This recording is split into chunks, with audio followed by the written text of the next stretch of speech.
Menor bolado, cheio de sonho, confuso e esperto, cheio de planos, no apetite pra reverter os danos, se conhecer.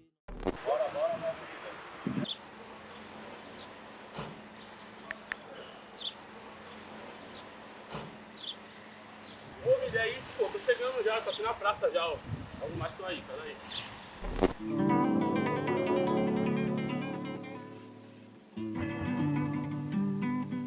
E aí, vida, bora pegar o busão? Qual busão que pega pra ir pra lá? Na Santa ali, tá ligado? Já pega um ali já e já parte lá pra PG já, pô. Então bora aí pra lá. Bora. Você vai falar? Pronto pra viver um sonho, tô pensando em ir além, sem nunca esquecer quem somos, sabendo pra onde vamos, vejo o bonde subir, só nós, sabemos o ponto de partida.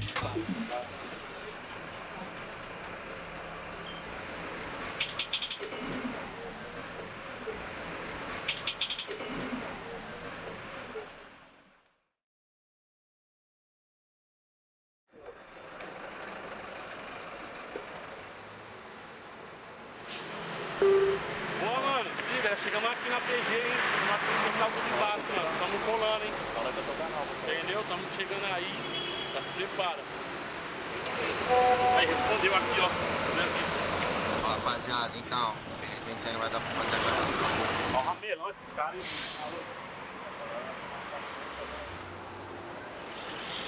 Olha lá, mas aí, filho, agora que eu lembrei, tem um mano ali que esse pai vai gravar pra nós, parça. Lá da Narcose lá, mano. De camisa aqui, pô. Pode ir pá, vou ligar ele. E ele pode ir pá que vai gravar pra nós, filho. É isso, marcha. O meu caminho era do Bítaru direto pro estúdio, de bike ou a pé, disposto a gravar para os surdos. Diferente, mas inteligente, quem é me entende. Eu passava na frente da bica, os moleque trafico, olhar discreto, menino. Já está na gangue, é o plano. Aperta aí, primo. 3 aí. É o 3, né? É.